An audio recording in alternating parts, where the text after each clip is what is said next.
parents feel misled by ministers over medical cannabis pledge. High-profile government climb down that legalized a type of cannabis medicine on the NHS 5 years ago misled patients, cannabis campaigners say. It was thought the law change would mean the unlicensed drug, which treats a range of conditions, could be freely prescribed by a specialist or doctors. But fewer than 5 NHS patients have been given the medicine, leaving others to either pay privately or miss out. The government says safety needs to be proven before a wider rollout. Legislation of whole cannabis medicine was hailed as a breakthrough for patients, giving neither NHS or private specialist doctors the option to prescribe it if they believed their patients would benefit. Medical whole cannabis uses the entire cannabis plant, which includes the compound THC, the article says. But patients are being turned away, say campaigners, because doctors often do not know about the medicine, which is not on NHS trust-approved lists. Some specialists who do know about it say there is insufficient evidence of the drug's safety and benefits to support prescribing. The drug would need to undergo medical trials before it could be officially licensed. These are costly and, of course, complicated because of many chemical compounds within the cannabis plant. Campaigners say trials of medicines containing whole plant cannabis, particularly with the aim of helping children, would be unethical, as some patients would have to come off essential medication to take a placebo. 5 years after medical cannabis was legalized, why is it still so hard to get a prescription? BBC has been told that when specialist doctors do want to prescribe the unlicensed products, there is no simple way to get funding. Have to ask NHS England to make an exception to pay for individual cases, but they are almost always turned down. It's known that fewer than 5 have been approved, of course. These licensed cannabis drugs do exist for specific conditions, but they do not use the whole plant. For example, one called Epidiolex, which we've talked about here on this show a few times, contains other cannabis compound, CBD. It can be prescribed for epilepsy, but does not benefit patients across the spectrum of all epilepsy disorders. The first patient that received an NHS prescription for medical cannabis was 11-year-old Alfie Dingley, who had severe epilepsy. His mother, Hannah, successfully spearheaded a high-profile campaign, which was led in 2018 to change legislation. Before then, Alfie traveled all the way to the Netherlands, where whole plant cannabis oil was legal under the prescription for medical purposes. Following Hannah's campaign, Alfie's general practitioner was granted a license to prescribe it under direction by a specialist doctor and a process called a shared care agreement. Alfie's mother believes the treatment has been life-changing, and he has not had a seizure for 3 years. He gets 13 bottles of Better Light on an NHS prescription each month. The cost would otherwise be £225 per bottle. Hannah says that back in 2018, she felt like she had changed history, opening up the treatment to people with a wide range of debilitating conditions, including chronic pain, insomnia, and neurological conditions like Tourette's. But now she feels she only got the drug on the NHS because she made a huge fuss in the media. She says, "I think they changed the law to take the wind out of my sails because the campaign was very effective," she said. Dr. David McCormick says ministers shifted the heat to practitioners like him. As a senior pediatric consultant from King's College Hospital in London, he says it was disingenuous of the government to suggest in 2018 that NHS prescribing was ready to take place. Parents were clamoring at our door or phoning all the time as they believed they were able to be prescribed this medication, and that was not the case. The message went out: doctors can now prescribe cannabis products, and that put us all in a difficult position because the truth is we need to apply for that to be approved by NHS England.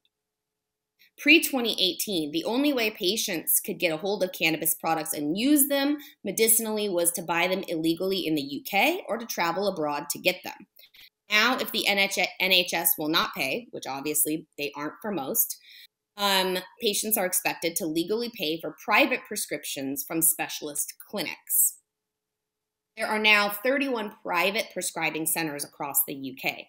Clinics issued more than 140,000 prescriptions between November 2018 and 2022. It's estimated that the medical cannabis market in this area will be worth more than $1 billion by just next year.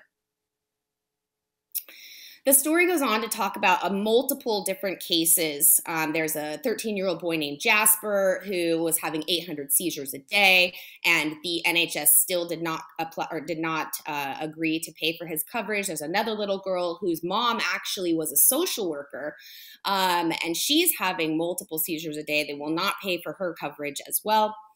So I want to put this out to all of you.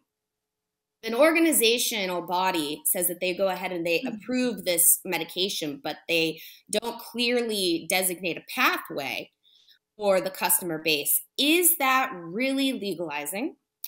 And I'm going to turn this on over to all my fellow correspondents and, of course, the members of our audience to chime in and let's talk this over a little bit. It's Carmen Sacramento coming at you from High at 9. This is bureaucracy. This is symbolic legalization when you have access, when you have it passed, but you have no access. It's like DC, Gretchen, right? Sounds like the FDA to me, but whatever. Yeah. Well, but if we go back to when they split off in our country with these drugs, Europe followed a lot of the same examples. They want to do all this experimentation with a new single molecule.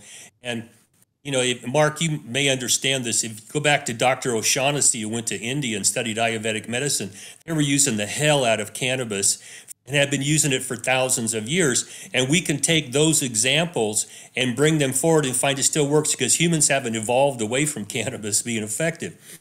The problem is we keep dealing with bureaucrats that want to pass this along and not make the hard decisions. And I don't know how we fix that. Because we're in a similar fight in this country, you know, fighting over every little part of it. And somebody with a sick kid, you go, fuck this, I'm going to go find some medicine and treat my kid. Okay, I've dealt with that a lot and been to court trying to protect them from having kids taken away and things like that. But this is just a further bureaucratic foot dragging when all the evidence we have, there's never been a cancer caused by smoking weed. Okay. And Dr. Taskin's study at UCLA proved that, you know, 30, 40 years ago.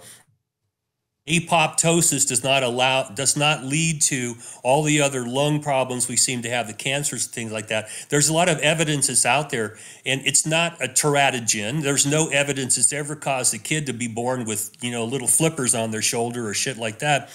So it's all scare tactics. It's nonsense. And how do you break through it when the bureaucracies have all the power? And we've run to court so many times to get a bureaucracy to do something. They go, okay, I passed it along, signed it off. Now you get in the next line for the next fucking bureaucracy that never gets shit done. In the meantime, you get a kid flipping on the floor 20 times a day, and you got to find a way to fix them. Yep. Exactly right. It's a crying shame. And I think this mother has every reason to feel that she got the short end of the stick 100% because she did, without a doubt. It's funny how you get like these drug warriors that want it both ways, right? Like they say, oh, like if something is beneficial for a child and it'll help a child, oh, they're going to block it to not be able to let the child benefit. But then they say, oh, well, if you allow access or legalization, then, you know, all the kids, the marijuana boogeyman's coming for all your kids. It's like, you can't have it both ways. Either it's good or it's not. Figure it out. Exactly. Every drug has side effects. Okay.